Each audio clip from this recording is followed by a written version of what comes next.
გამოშვებისა პირდაპირ ეთერშია საინფორმაციო გამოშვება დღის მთავარი თემებით მე თუნაინც პირველი ვარ. შტატებში სამუშაო ვიზიტით მყოფი გიორგი კვირიკაშვილი თეთრ სახლში ამერიკის პრეზიდენტს შეხვდა. დონალდ ტრამპმა პრემიერი ოვალურ კაბინეტში მიიწვია. ამერიკის პრეზიდენტთან შეხვედრის შემდეგ გიორგი კვირიკაშვილმა ჟურნალისტებთან აუდიენციის დეტალებზე და გზავნილებზე ისაუბრა. მანამდე გიორგი კვირიკაშვილი ვიცე-პრეზიდენტს მაიკ პენსს შეხვდა. მხარეებმა ორი ქვეყნის სტრატეგიული პარტნიორობის ძირითადი საკითხები და თანამშრომლობის სამომავლო პერსპექტივები განიხილეს. მთავრობის მეთაური ამერიკის შეერთებულ შტატებში სამდღიანი ოფიციალური ვიზიტით ვიცე-პრეზიდენტის მაიკ პენსის მიწვევით იმყოფება. ჩვენ გქონდა საკმაოდ ხანგრძლივი შეხვედრა ვიცე-პრეზიდენტ მაიკ პენსთან.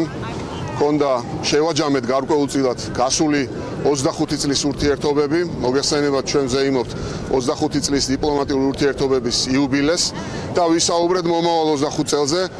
მე შემიძლია გითხრათ, რომ ჩვენ მივიღეთ ძალიან მყარი გარანტიები ამერიკის შეერთებულ შტატებთან პარტნიორობის გაღრმავების ყველა მიმართულებით.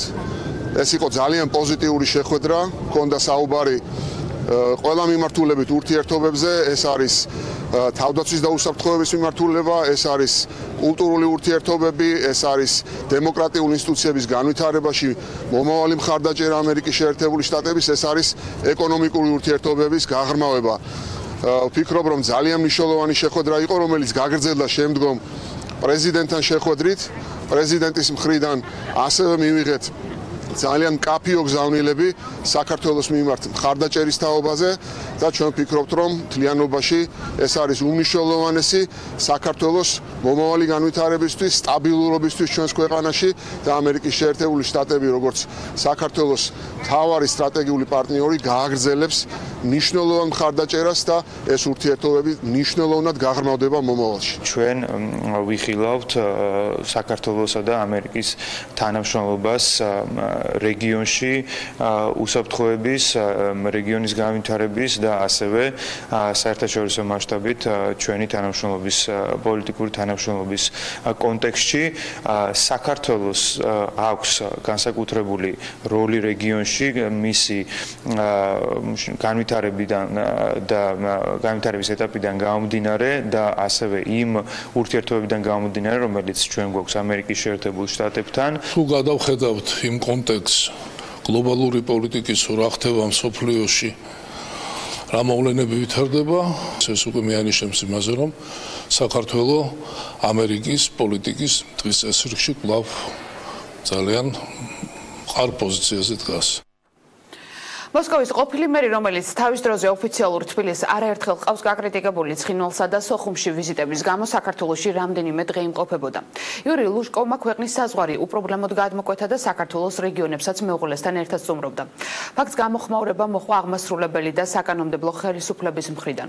როგორ გადმოკვეთა ქვეყნის საზღვარი მოსკოვის ყოფილმა მერმა, რომელსაც ოკუპირებულ აფხაზეთსა და ცხინვალში რუსეთიდან ჩასვლის გამო ოკუპაციის შესახებ კანონი ორჯერ აქვს დარღვეული და რა მიზნით იმყოფებოდა მოსკოვის ყოფილი მერი თბილისში. სანდრო თოდაძე კი ამბობს. 2006 წელი სოხუმი, 2009 წელი ისევ სოხუმი, იგივე წელი ცხინვალი. საქართველოს სახელმწიფოს საზღვრის დარღვევა საერთაშორისო სამართლის საყოველთაოდ აღიარებული ნორმებისა და პრინციპების იგნორირება და ოკუპირებულ ტერიტორიებზე რუსეთის მიერვე შექმნილი მარიონეტული რეჟიმების ლეგიტიმაციის მცდელობები. ასე შეაფასა მაშინ საქართველოს საგარეო საქმეთა სამინისტრომ მოსკოვის მაშინდელი მერის იური ლუშკოვის ეგრეთ წოდებული ვიზიტები ცხინვალსა და სოხუმში. დღეს კი ლუშკოვმა საქართველოს საზღვარი ისე მოკვეთა, რომ მესაზღვრეებს მასთან კითხვები არ გასჩენიათ. მოსკოვის ყოფილი მერი, როგორც თავად ამბობს, საქართველოში ტურისტის რანგში ჩამოვიდა, სხვადასხვა რეგიონებს ესტუმრა და წირვა ლოცვასაც დაესწრო. ლუშკოვი საქართველოს საზღვრის უპრობლემოდ გადმილახვასთან ერთად ოკუპირებულ ტერიტორიებზეც საუბრობს და ამბობს, რომ საქართველოს აფხაზეთისა და სამაჩაბლოს გარეშე მომავალში თავს უკეთ იგრძნობს. ჩვენ გადმოვკვეთეთ საზღვარი, ბუნებრივია ყველა საბუთის შემოწმდა წესის მიხედვით, თუმცა მესაზღვრეებს ჩვენთვის შეკითხვები არ დაუსვამთ. ან რა შეკითხვები უნდა ყოფილიყო ტურისტული ჯგუფი ჩამოვედით. ოკუპაციის კანონის შესახებ ვიცი, მაგრამ მე ვფიქრობ, რომ ყველაფერი რაც წარსულში იყო, ყველა უთანხმოება წარსულში უნდა დარჩეს. ჩვენი ქვეყნის ხელმძღვანელებმა მომავალზე უნდა იფიქრონ. მე ვხედავ, რამდენად მნიშვნელოვანია საქართველოსთვის რუსეთთან ურთიერთობა, თუნდაც სავაჭრო სივრცე, განსაკუთრებით ქართული ღვინისთვის. მე მაინც ვფიქრობ, რომ აფხაზეთი სხვა ქვეყანაა. ეს სულ სხვა ხალხია. ასია ოსეთიც. ბუნებრივია არსებობს გარკვეული ნოსტალგია და ბრაზი, მაგრამ ვფიქრობ საქართველოს ამ რეგიონების ჩამოშორების შემდეგ მომავალში უკეთ იგრძნობს თავს. Чувствовать себя будет лучше намного. ლუშკოვის მიერ საქართველოს საზღვრის გადმოკვეთაში საეჭვოს ვერაფერს ხედავს შინაგან საქმეთა სამინისტრო. მინისტრის მოადგილე ამბობს, რომ საპასპორტო კონტროლის დროს მოსკოვის ყოფილმერს დოკუმენტაცია წესრიგში ჰქონდა. როდესაც რამდენად ჩემთვის ცნობილია საზღვრის კვეთის მომენტში ლუშკოვის საზღვრის კვეთის მომენტში რაიმე კონკრეტული მონაცემი საპასპორტიდან გამომდინარე არ არსებობდა, რაც ასე ვთქვათ მესაზღვრეს ეკნებოდა თვალსაჩინოდ გადაწყვეტილების მისაღებად. დანარჩენი უკვე არის დამატებითი გარკვევის საგანი. იმაში, რომ ლუშკოვმა კანონი დაარღვია, დარწმუნებულია პრემიერის სპეციალური წარმომადგენელი რუსეთთან ურთიერთობების საკითხებში, თუმცა რატომ ვერ აღიკვეთა კანონდარღვევა, ზურაბ აბაშიძისთვის გაუგებარია. ნებისმიერ შემთხვევაში ეს მოკვლევა საჭიროებს, თუ რატომ მოხდა ასე. ანუ რას გულისხმობთ კონკრეტულად? რომ ასე ვთქვათ, საზღვარზე ეს ვერ მოიძიეს. ბევრი შემოსვლელია, უამრავი ტურისტია, ხედავთ თქვენ თვითონ, რუსეთიდანაც ბევრია და ყოველ შემთხვევაში ეთყობა რაღაც არის იქ ის ტექნიკური პრობლემა შესაძლებელია, რაც აუცილებლად საჭიროებს გარკვევას. რატომ არ გაატარა შინაგან საქმეთა სამინისტრომ საზღვარზევე სამართლებრივი ზომები ოკუპირებული სამხრეთ ოსეთისა და აფხაზეთის აღიარების ავანგარდში მყოფი ლუშკოვის მიმართ. ოპოზიცია ხელისუფლებას უუნარობაში ადანაშაულებს. რაც შეეხება მართულ გუნდს, გიავოლსკის ლუშკოვის ვიზიტმა მხოლოდ დადებითი მოგონებები გაახსენა. კანონის დარღვევის თემა არ დასტურდება. მე ლუშკოვი 82 წლის თუ 83 წლის ლუშკოვი თავის მეუღლესთან ერთად ჩამოსული საქართველოში მაგოდება სხვადასხვა მოვლენებით, როდესაც მე იყო პუტინთან დაპირისპირებით, იქამდე კიდევ საქართველოში დანგრეულია პირველი სკოლის რეაბილიტაციაში, სხვა მოგონებები ამასთან დაკავშირებით, ლუშკოვთან დაკავშირებით არ მაქვს. მაგრამ რაც არ უნდა გქონდეს პოზიტიური შეხედულება, ვისაც არ უნდა გქონდეს, რასაკვირველია კანონით დარღვეულია, კანონით უნდა მოეთხოვოს. ლუშკოვი არის კანონდარღვევი. ხელისუფლება, როდესაც არ რეაგირებს სამართლებრივად, ეს არის უღირსი ხელისუფლება. ვინაიდან ლუშკოვი ჩვენი კანონებით არის დამნაშავე. რომ არაფერი თქვა იმ პოლიტიკურ განცხადებებზე, მაგრამ განცხადების უფლება აქვს ნებისმიერ პოლიტიკოსს და რაც როგორი განცხადებებით მიმართავდა ის საზოგადოებას, თუნდაც იგივე 2008 წელს და ოკუპირებულ ტერიტორიებთან დაკავშირებით ჩვენ ეს კარგად ვიცით, მაგრამ ეს არ არის ხო მთავარი.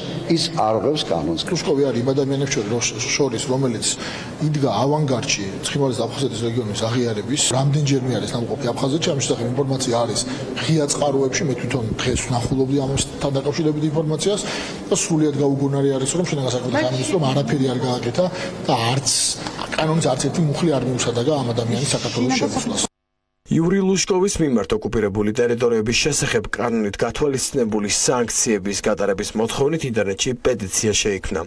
პეტიციის ავტორი ამერიკაში მყოფი თორნიკე ბარათაშვილი საქართველოს ხელისუფლებას უსუსურობაში ადანაშაულებს.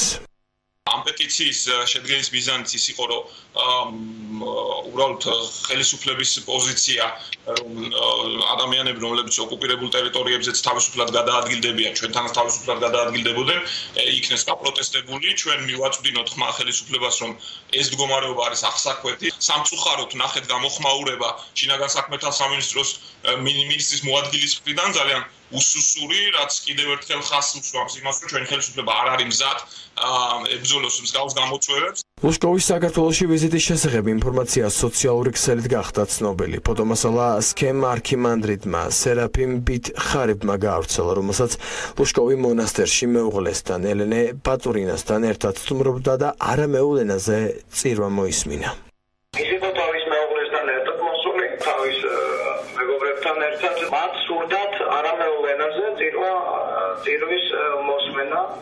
ეს საშუალებაც ჰქონდა, იმიტომ რომ ყოველ კვირას ჩვენ წირვას ავავლეთ ქართულ არამეულ ენაზე.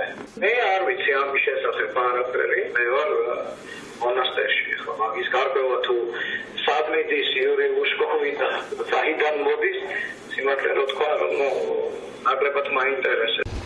მოქმედი კანონი ოკუპირებული ტერიტორიების შესახებ ოკუპირებულ სამხრეთ ოსეთსა და დე-ფაქტო აფხაზეთში შესვლის შესაძლებლობას მხოლოდ ზუგდიდისა და გორის მუნიციპალიტეტებიდან იძლევა.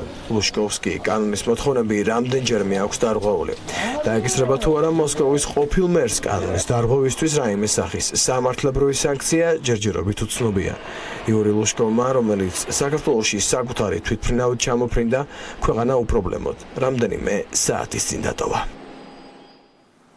საკონსტიტუციო პროექტის საყოველთაო სახალხო განხილვა ბათუმში ხმაურის ფონზე მიმდინარეობდა.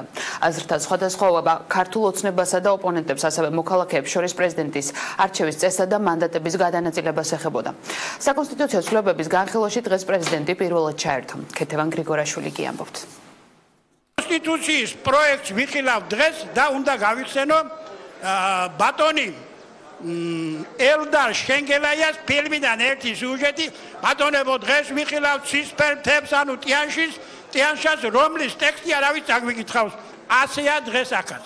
კონსტიტუციის პროექტში შესეტან ცვლილებებს დღეს კომისიის წევრები პრეზიდენტთან ერთად ბათუმის მოსახლეობას აცნობდნენ. კითხვები ძირითადად პრეზიდენტის არჩევის წესსა და პროპორციულ საარჩევნო სისტემას ეხებოდა. კიდევ ერთი საკითხი საარჩევნო ბლოკების აკრძალვასა და დაფინანსებასთან დაკავშირებით მმართველი გუნდის არგუმენტაცია სიტყვიერი დაპირისპირება მოჰყვა უმრავლესობის წევრებსა და დარბაზში მყოფი დემოკრატიული მოძრაობის წარმომადგენლებს შორის. თურმე ორი პარტია ბლოკში რო ყოფილა დანაშაული ყოფილა და 6 პარტია არ ყოფილა დანაშაული. თურმე 2012 წელს რო ბლოკი დაუქმებულიყო, ეს ამას არ აანერვიულებდა. თურმე პარტიები უნდა გავანადგუროთ. მოვედი, როგორ მოვედი,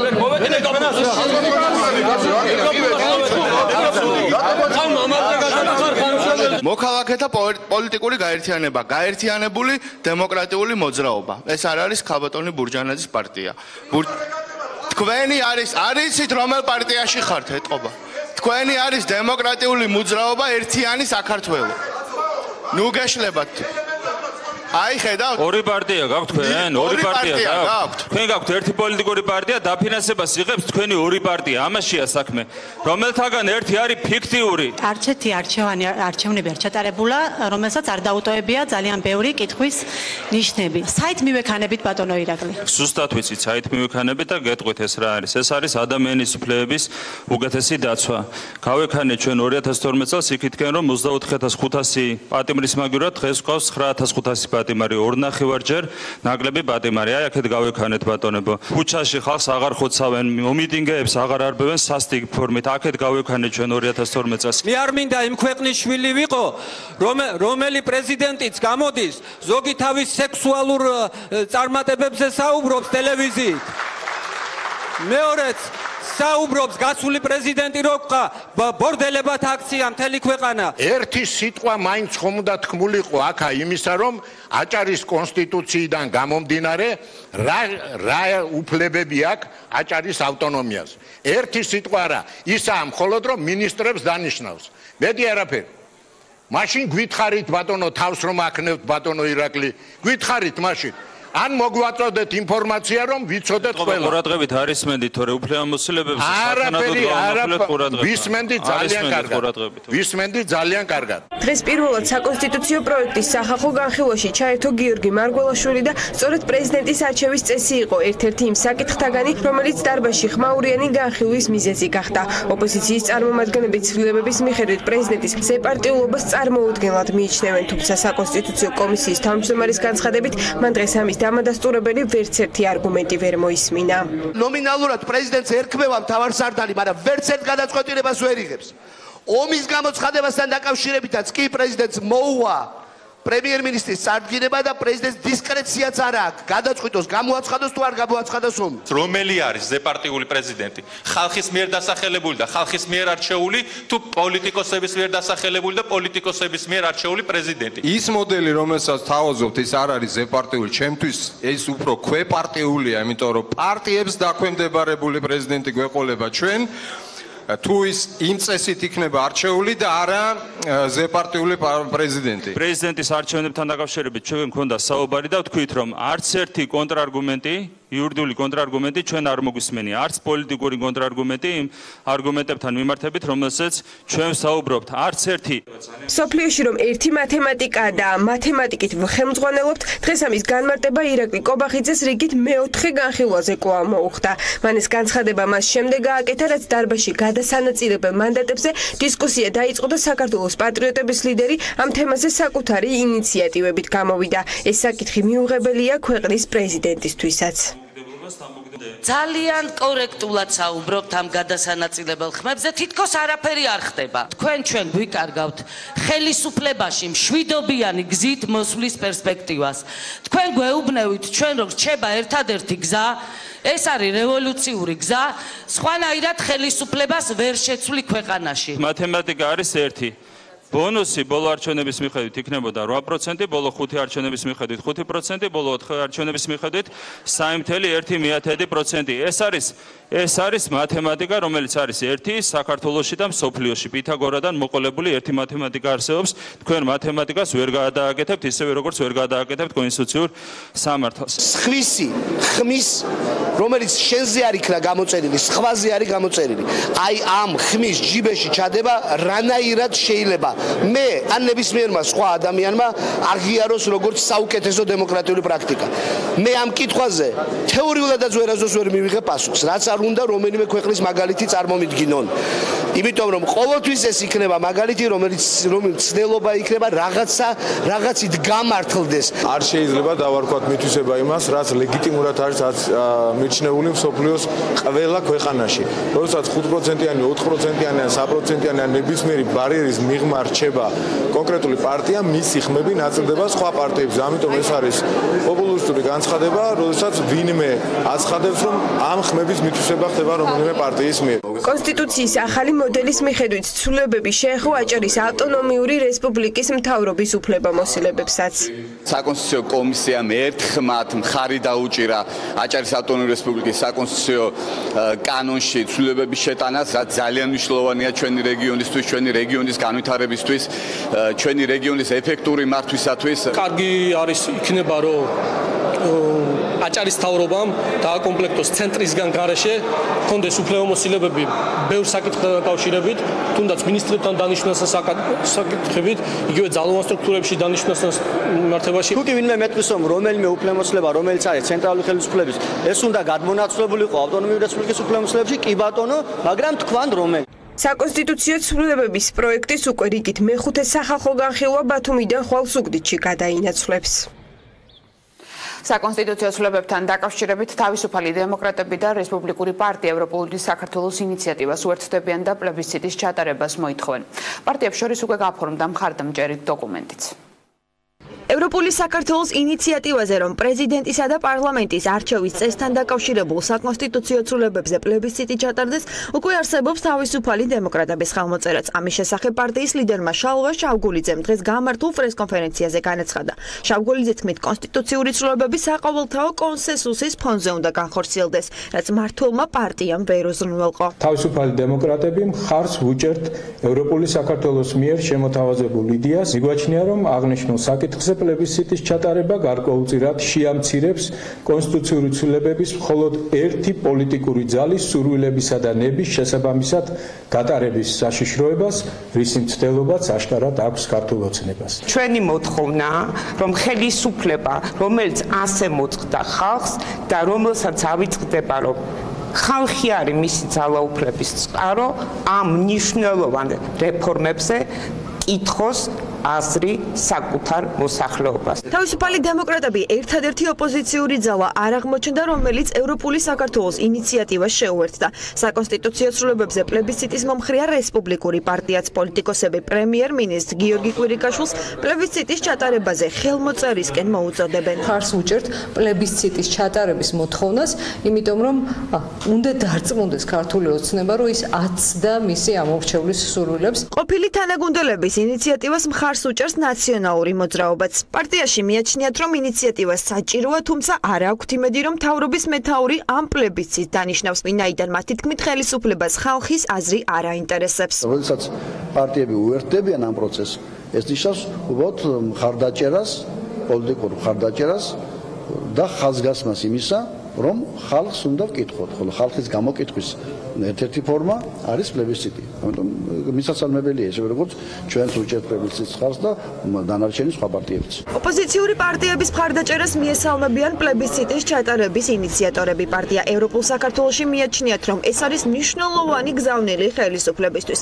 საპარლამენტო უმცირესობა პრემიერ-მინისტრს ხალხის მოთხოვნის გათვალისწინებისკენ მოუწოდებს. ეს ნიშნავს იმას, რომ საზოგადოების დიდი ნაწილი, მზარდი ნაწილი იზიარებს ჩვენს მოთხოვნას. ამიტომ ჩვენ მოუწოდებთ ქართულ ოცნებას, მოუწოდებთ პრემიერ-მინისტრს, რომ გაითვალისწინოს საკუთარი მოსახლეობის აზრი და ძალიან მარტივი რამე გააკეთოს. დანიშნოს პლებისციტი და ხალხს დაეკითხოს აზრი. ოპოზიციური პარტიების ვალია, მე ვფიქრობ, რომ გადადონ ვიწრო პარტიული ინტერესები და ესეთი ფუნდამენტური საკითხის გარშემო ჩვენ შევძლოთ გაერთიანება. ამ შემთხვევაში, რა თქმა უნდა, ჩვენ ძალიან მივესალმებით რესპუბლიკელების და თავისუფალი დემოკრატების აი ამ ნაბიჯს. ოპოზიციური პარტიების ერთი იდეის ქვეშ გაერთიანებას საეჭვო პოლიტიკურ მიზანს უწოდებენ საპარლამენტო უმრავლესობაში. ქართული ოცნების გუნდის წევრები ამბობენ, რომ მოსახლეობის აზრის გასაგებად ყველა ფორმა საინტერესოა, თუმცა სამსჯელოა, როდის რომელი ფორმა უნდა იყოს გამოყენებული. როდესაც საერთო სახალხო განხილვა მიმდინარეობს, პარალელურ რეჟიმში ამ სხვა ფორმის გამოყენება იქნებოდა თუ არა ეფექტური, იქნება ამაზე გვემშალა. მე ვფიქრობ, რომ ეხლა საჭირო იქნება საერთო სახალხო განხილვის ფორმატის მაქსიმალური კარგი ორგანიზება და მეტი ჩართულობა. რესპუბლიკელები, თავისუფალი დემოკრატები და ნაციონალური მოძრაობა ეს დემოკრატიული საქართველოს ევროპული საქართველოს სახით ბოლოს და ბოლოს აღმოჩნდნენ უკვე ერთმაგიდასთან, რაც მოსალოდნელი იყო. რაც შეეხება პარალელურ პროცესის განვითარებას, მე ვფიქრობ, რომ ეს მაინც მათ პოლიტიკურ მიზანს ემსახურება, რომ თავი წარმოაჩინონ წინააღმდეგ შემთხვევაში. პლებისციტის ჩატარების ინიციატივით ევროპული საქართველო 21 აპრილს გამოვიდა, რის შემდეგაც პარტიის წევრები საკონსტიტუციო ცვლილებების საკითხზე კარდაკარის პრინციპით მოსახლეობის ხელმოწერებს აგროვებენ. იუსტიციის საბჭოში უზენაესი სასამართლოს ყოფილი მოსამართლის მაია სულხანიშვილის სასამართლოში უვადო გამწესებაზე საბჭოს დღეს უნდა ემსჯელო, თუმცა საკითხის მომხსენებლის შოთა გეწაძის არ ყოფნის გამო განხილვა მომდევნო სხდომისთვის გადაიდო. სასამართლო სისტემაში მურუსიძეების და მურუსიძის უვადოდ დანიშვნის საწინააღმდეგოდ იუსტიციის უმაღლეს საბჭოს სხდომა აქციების ფონზე მიმდინარეობდა. პოლიტიკური პარტიებისა და არასამთავრობო ორგანიზაციების წარმომადგენლები ლევან მურუსიძის მოსამართლედ უვადოდ შესაძლო გამწესების საკითხს აპროტესტებდნენ. ლევან მურუსიძის სასამართლო სისტემაში უვადოდ გამწესებაზე მსჯელობა იუსტიციის უმაღლესმა საბჭომ უკვე მესამედ გადადო. ამჯერად მომხსენებლის შოთა გეწაძის მოუწვეობის მიზეზით, როგორც საბჭოში განმარტეს, გეწაძე სტრასბურგის მოსამართლეობის კანდიდატია და ის გასაუბრებაზე იმყოფება. სხდომის დასრულების შემდეგ საბჭოს 15-ვე წევრმა იუსტიციის უმაღლესი საბჭოს შენობა უკომენტაროდ დატოვა. საბჭოს ამ გადაწყვეტილებას დაშიცა და შეძახილებით შეხვდნენ პოლიტიკური პარტიებისა და არასამთავრობო ორგანიზაციების წარმომადგენლები, რომლებიც იუსტიციის უმაღლესი საბჭოს შენობასთან ლევან მურუსიძის მოსამართლედ უვადოდ გამწესების საკითხს აპროტესტებდნენ. აქციის მონაწილეების მთავარი არგუმენტი იუსტიციის უმაღლესი საბჭოს მდივნის წარსულში განხილული საქმეები იყო. მათ შორის ისეთი გახმაურებული საქმეები, როგორიც არის გირგვლიანისა და მოლაშვილის საქმე. მინდა თქვენ მოგილოცოთ დღევანდელი ძალიან მცირე წარმატება, რომელმაც შეიძლება დიდი წარმატება მოგვიტანოს, რომ ლევან მურუსიძე და მურუსიძეები, რომლებმაც ეს ქვეყანა დაანგრია, ჭაობში შეიყვანა, რომლებიც სიტყვისა და გამოხატვის თავისუფლებასაც შეეხნენ და უნდათ რომ ქცევის წესები დაგვინერგონ ამ ქვეყანაში და რომელთაც უნდათ რომ ჩვენმა შვილებმა მომავალში მურუსიძეების სასამართლოს პირობებში იცხოვრონ, დღეს რამოდენიმე საათით, შეიძლება რამოდენიმე დღით უკან დაიხიეს. ლევან მურუსიძე იყო სულხან მოლაშვილის და სანდრო გირგვლიანის მოსამართლე. როდესაც გარდაიცვალა სულხანი ჩემი უფროსი მეგობარი იყო და როცა ქაშვეთიდან გამოასვენეს, მაშინ მე მესმოდა ყურში კომენტარები ტელევიზიით, როგორ ესე იგი ნიანგის სრემლებს ღვრიდნენ ქართული ოცნების ლიდერები და ამბობდნენ, რომ რა კაცი დაუკარგეთ სულხან მოლაშვილიო. და პარალელურად რამოდენიმე დღეში აი ამ ქართული ოცნების დეპუტატებმა ხმა მისცეს კანონპროექტ, რომლითაც ლევან მურუსიძე გახდა იუსტიციის საბჭოს დივანი. მურუსიძის მოსამართლედ უვადოდ გამწესებას კატეგორიულად ეწინააღმდეგებიან მესამე სექტორში. არასამთავრობო ორგანიზაციების იურისტები განმარტავენ, რომ იუსტიციის საბჭოს სამართლებრივი საფუძველი ლევან მურუსიძის მოსამართლედ უვადოდ 3 წლიანი გამოსაცდელი ვადის გარეშე გამწესებისთვის არ გააჩნია.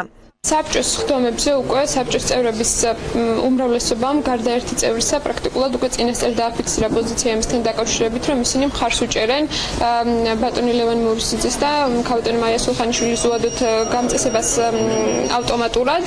შესაბამისად მოსალოდნელია, რომ საბჭო მხარს დაუჭერს ამ გადაწყვეტილებას, თუმცა ჩვენი შეფასებით ასეთ გადაწყვეტილების მიღების პირობებში საბჭო გასცდება საკუთარი უფლებამოსილების ფარგლებს, ვინაიდან მოქმედი კანონმდებლობა საბჭოს არაძლევს უფლებას, რომ იმშელოს ამ საკითხზე და მიიღოს გადაწყვეტილება. სანამ საერთოდ იმსჯელებს ამ საკითხზე საბჭო, მანამ მიაწოდოს საზოგადოებას ინფორმაცია, რატომ ხდება ამ საკითხზე მსჯელობის დაწყება, მაშინ, როდესაც ფაქტობრივი სამართლებრივი საფუძველი, რომ ეს საკითხი დღის წესრიგში დადგეს, არ არსებობს. სამარცხვინო დაფასებენ იუსტიციის უმაღლესი საბჭოს მდივნის ლევან მურუსიძის უვადოდ გამწესებას სასამართლო სისტემაში ოპოზიციონერი დეპუტატები, საპარლამენტო უმრავლესობის წარმომადგენლები კი ამბობენ, რომ პოლიტიკურ გუნდს არ აქვს უფლება ჩაერიოს მოსამართლეების დანიშვნა არ დანიშვნის საკითხში. იმდენად სამარცხვინოდ მიდის სასამართლო ხელისუფლებაში პროცესები, რომ მე მგონია, რომ უკვე მორალურად სულცი არის ძიტკეტებული უზენაესი სასამართლოს თავმჯდომარე ქალბატონი გვენეტაძე და ბატონი მურუსიძე.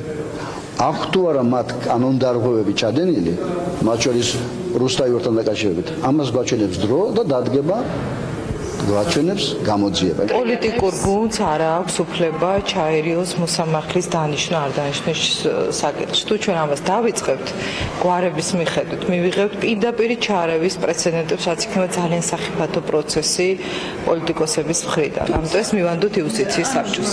უზენაესი სასამართლოს ორი ყოფილი მოსამართლის ლევან მურუსიძისა და მაია სულხანიშვილის სასამართლო სისტემაში უვადოდ გამწესებაზე მსჯელობას საბჭო მომდევნო კვირაში გააგრძელებს. ხმაური ბათუმის სასამართლოში 11-12 მარტს ბათუმის მოვლენებზე დაკავებული ყველა პირი სასამართლომ პატიმრობაში დატოვა.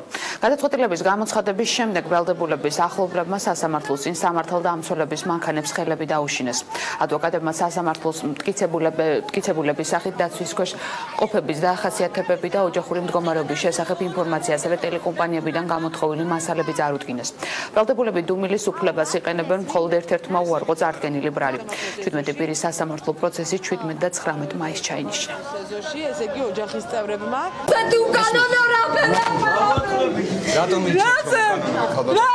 უკანონო ქურდები და მათლა მკვლელები გარეთ არიან. ჩიტან უყურე, თალი 10,000 კაცი იყო მიტინგებზე გასული. ოღონდ ბავშვები, რა ბავშვი. თუ ბაჭარა თერმა ტელევიზიამ იძახა თათრები ბავშვებმა ადგენ სახლებზე და წავიდნენ ზუსტად იმიტომ წავიდნენ თათრებს ატოგვიძახა და შამ ამრაში რაღაც მოხდა. და საქართველოს შემდეგ უცხოეთი ემანუელ მაკრონი 14 მაისიდან საფრანგეთის პრეზიდენტის მოვალეობის შესრულებას ოფიციალურად შეუდგება. ქვეყნის შინაგან საქმეთა სამინისტრომ საპრეზიდენტო არჩევნების მეორე ტურის საბოლოო შედეგები გამოაქვეყნა. ბიულეტენების 100%-ის დათვლის შემდეგ პოლიტიკური მოძრაობა წინის ლიდერმა ემანუელ მაკრონმა ამორჩეულთა ხმების 66.06% მიიღო, ხოლო ეროვნული ფრონტის ლიდერმა მარი ლეპენმა 33.94%. საფრანგეთის ახალი პრეზიდენტის ინაუგურაცია 14 მაისს გაიმართება და მისი პროტოკოლი წინასწარ არის განსაზღვრული. ფრანსუა ოლანდი მემკვიდრეს ელისეს სასახლის კიბეზე შეხვდება. ამის მერე ისინი ნახევარი საათით განმარტოვდებიან და ყოფილი პრეზიდენტი ახალს ბირთვული იარაღის კოდებს გადასცემს. ამის მერე ემანუელ მაკრონი ოლანდს რეზიდენციიდან გააცილებს და მუშაობას შეუდგება. ბიულეტენები დათვლილია. საფრანგეთის პრეზიდენტობის ცენტრისტმა კანდიდატმა ემანუელ მაკრონმა ხმების 66.6% მიიღო. მისმა მოწინააღმდეგემ ულტრამემარჯვენე მარი ლეპენმა კი 33.94%. ამასთანავე ამ არჩევნებზე ცარიელიან გაფუჭებული ბიულეტენების სარეკორდო რაოდენობაც დაფიქსირდა. სარეკორდო გამოდგა არჩევნებზე არ მისული მოქალაქეების რიცხვიც. საფრანგეთის შინაგან საქმეთა სამინისტრომ ემანუელ მაკრონი არჩევნების გამარჯვებულად ოფიციალურად აღიარა. ერთი რეკორდიც 39 წლის მაკრონი რესპუბლიკის ყველა დროის ყველაზე ახალგაზრდა პრეზიდენტია. À l'issue d'une longue confrontation démocratique, ხანგრძლივი და დემოკრატიული ბრძოლის შემდეგ თქვენ მე ნდობა გამომიცხადეთ და ამისთვის ჩემი მადლიერება მინდა გამოვხატო. ჩემთვის ეს უდიდესი პატივი და პასუხისმგებლობაა. et c'est une grande responsabilité. მაკრონის შტაბში ზეიმი ეგზიტ პოლის შედეგების გამოცხადებისთანავე დაიწყო. არჩეულ პრეზიდენტს გამარჯვება უკვე მიულოცეს გერმანიის კანცლერმა ანგელა მერკელმა, დიდი ბრიტანეთის პრემიერმა ტერეზა მეიმ, კანადის პრემიერმა ჯასტინ ტრიუდომ, შეერთებული შტატების პრეზიდენტმა დონალდ ტრამპმა. ვულოცავ ემანუელ მაკრონს ამდით გამარჯვებას საფრანგეთის მომდევნო პრეზიდენტის რანგში, მოუთმენლად ველი მასთან მუშაობის შესაძლებლობას. მაკრონის გამარჯვებას გამოეხმაურნენ კრემლშიც. ცნობილია, რომ არჩევნებამდე მცირე ხნით ადრე 24 მარტს ვლადიმირ პუტინმა კრემლში პრეზიდენტობის კანდიდატ მარინ ლე პენს უმასპინძლა. რუსეთში არასოდეს დაუმალავთ, რომ მათთვის სასურველი კანდიდატი სწორედ ფრანგი ულტრანაციონალისტების ლიდერი იყო, რომელიც ყირიმში რუსეთის შეჭრას ანექსიად არაფასებდა. საფრანგეთის მოქალაქეებმა თქვენ განდეს ქვეყნის მართვა ევროპისთვის და მთლიანად მსოფლიო თანამეგობრობისთვის რთულ დროს. ტერორიზმის და მებრძოლი ექსტრემიზმის საფრთხის გაზრდას თან ახლავს ლოკალური კონფლიქტები და დესტაბილიზაციის კერები რიგ რეგიონებში. ამგვარ პირობებში განსაკუთრებით მნიშვნელოვანია დავზლიოთ უნდობლობა და გავაერთიანოთ ძალები საერთაშორისო სტაბილურობის და უსაფრთხოების უზრუნველსაყოფად. ევროპაზე მსოფლიოსა და საერთო ინტერესებზე ილაპარაკა თავის პირველ გამოსვლაში არჩევის შემდეგ ემანუელ მაკრონმაც. Je sais les divisions de notre nation. მე დავიცავ ევროპას, ჩვენ საერთო ბედს და მომავალს, რომელიც ჩვენი კონტინენტის ხალხებმა ერთად უნდა შევქმნათ. სასწორზე ჩვენი ცივილიზაცია დევს, ჩვენი ცხოვრების წესი, ჩვენი თავისუფლება. ის თუ როგორ ვიცავთ ჩვენ საერთო ღირებულებებს, ინიციატივებს და იმედებს. ყველას ვეუბნები, რომ საფრანგეთი პირველი იქნება, ვინც იბრძოლებს ტერორიზმის წინააღმდეგ, როგორც თავის მიწაზე, ასევე საერთაშორისო არენაზე და სანამ ამ ბრძოლის საჭიროება იქნება, ჩვენ ამ ბრძოლას შევიქნებით. De porter nos valeurs, nos entreprises communes et nos espoirs. ემანუელ მაკრონი პრეზიდენტის მოვალეობების შესრულებას ჯერ არ შედგომია, თუმცა ანალიტიკოსები უკვე ამბობენ, რომ ქვეყნის მართვა მისთვის განსაკუთრებით რთული იქნება. მიზეზი ის არის, რომ მაკრონს პარლამენტში საკუთარი წარმომადგენლობა და შესაბამისად დასაყრდენი არ ჰყავს, ამიტომ მას კომპრომისებზე წასვლა მოუწევს.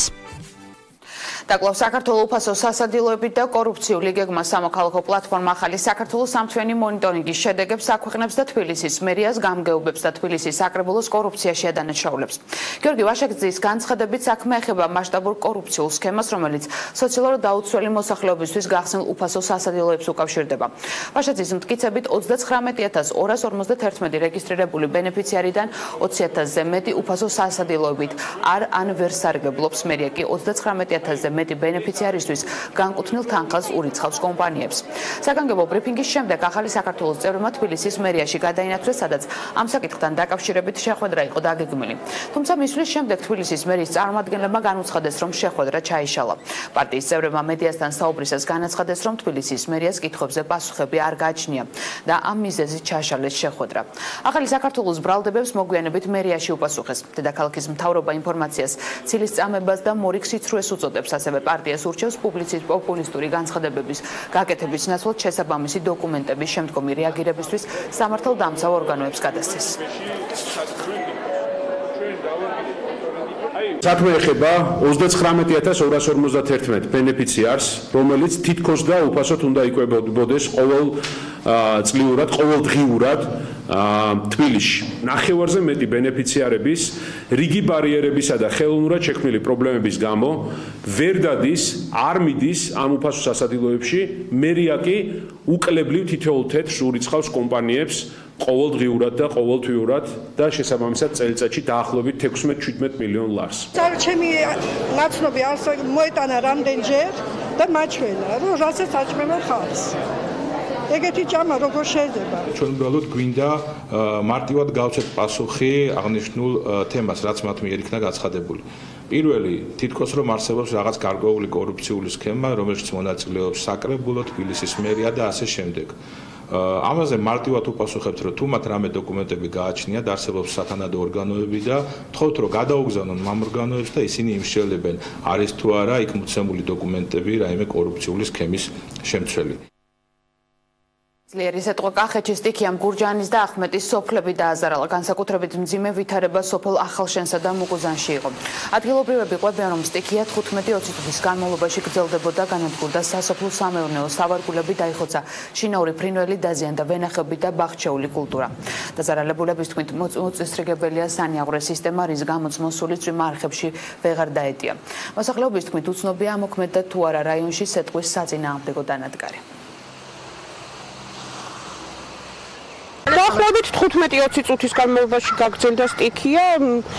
რა ვიცი, ზარალი ახლა ეზოში გვაქვს თალარი, ის სულ დაბლაა ჩამოსული, განადგურებულია, ბაღჩა გვაქვს ეზოში, ლობიოა ესე რა, ბოსნეული გვიდგა, ეგენით სულ განადგურდა. ფაქტიურად 100%-ია ეზოში და ქვევით მამულებში, ვენახები და ის თუ იქაც ამ რაოდენობის და ამ რაიმის სტიქია იყო, იქაც არაფერი აღარ იქნება. სარაიაში შევარდა, თონე გემევსო, სარაის ოთახები გაემსო, წიწილები დაიხოცა, კარტოფილი აღარალი, ლობიუ აღარალი. აბა ქვეითაც ესე იქნებოდა, ვენახსაც გააფუჭებდა. ამჟამად მიმდინარეობს ამ სიტუაციის დაზუსტება, როგორც ინფორმაცია გვაქვს, ახალშენი, ჩუმლა, პირველი, ციხის ნაწილი, მუკუზანი და აქეთ სოფელ გურჯაანის გარკვეული ტერიტორიები, როგორც ვიცით, სხვადასხვა ხარისხით დაისერხვა. ახლა მიმდინარეობს ამ ინფორმაციის შეკრება. შექმნილი არის უკვე გამგებლის ბრძანებით შექმნილი არის კომისია, რომელიც ადგილზე გავა და აი ამ ფაქტს ადგილზე დააფიქსირებს. თბილისის საკრებულომ თბილისის ზღვის განაშენიანების გეგმა დაამტკიცა, თუმცა სხდომა სიტყვერის შეურაცხყოფის დაპირისპირებისა და ურთიერთბრალდების ფონზე მიმდინარეობდა. ოპოზიციონერი დეპუტატების თქმით, ძალიან ბევრი კითხვა რჩება პასუხგაუცემელი და ისინი ამ საკითხზე მსჯელობის გადავადებას მოითხოვდნენ, რამაც უმრავლესობის უკმაყოფილება გამოიწვია. ოპოზიციის წევრების თქმით, განაშენიანების გეგმა დიდი სიფრთხილით უნდა მიიღონ. თბილისის საკრებულოს თავმჯდომარის პირველი მოადგილე გიორგი ტყემალაძის განცხადებით კი ყველა რეკომენდაცია გათვალისწინებულია.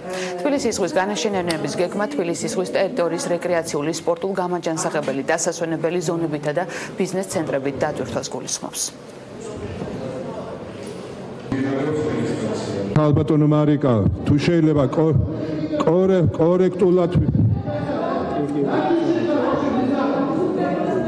კორექტულები ვიყოთ.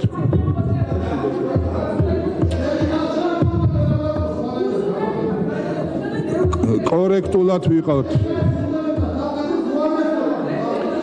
ბატონ დავით უთმელიძეს რეპლიკა აქვს რაღაც. არა? კარგით. დავაყენოთ კენჭისყრაზე. ბატონ ნუგზარ. პარამეტრები შემცირებულია, მაგრამ არა იმ დონეზე, როგორც გენგეგმის ჯგუფს აქვს მოთხოვნა, განმარტებით ბარათშიც არის გარკვეული კითხვები, რომელსაც არ აქვს პასუხი გაცემული და რაც ყველაზე მნიშვნელოვანია.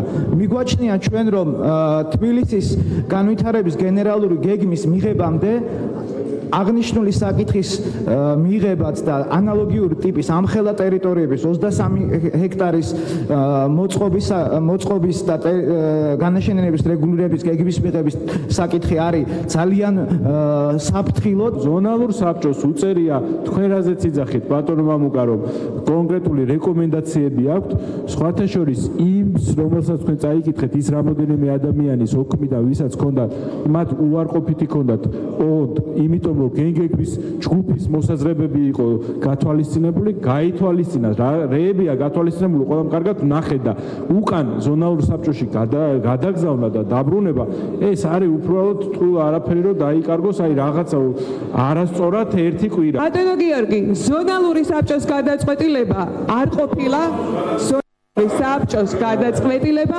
არ ყოფილა, რამოდენიმე დღის წინ შემოვიდა მხოლოდ თბილისის საკრებულოში. არ იყო არც წინა საკრებულოს წინა სხდომაზე და დამასრულებინეთ. ახლა მე ვთქვი, რომ მეორედ მოსვლა გახდა უკვე გენგეგმის შემოსვლა თბილისის საკრებულოში.